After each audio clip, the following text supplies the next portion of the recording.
নমস্কার।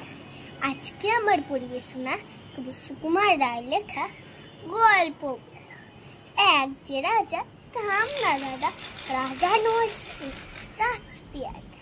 তার যে মাতুল, মাতুল কিসে সবাই জানে সে তার কিসে। তার ছিল এক ছাগল ছানা, ছাগলের কি গচাই ডানা। একদিন তার ছাদে পড়ে ছাদ কোথায় ফুলের ঘর, বাগানের এক মানে মালি নয় তো মেহেরাল।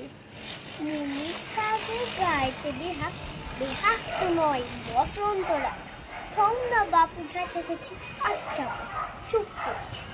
এমন সময় বৃষ্টি হঠাৎ মামা আসলো তে, বললো সেটা ঝুটির গোড়া। কোথায় ঝুটি ডাক যে বড়া, হোক না থেকে তোরটা থেকে লক্ষ্মী ছাড়া মুখোধি দূর বুঝে টুটির পরে পিঠ বলতো মার মুন্ডি। কথার উপর কে বলতো এখন বাপু পালা করে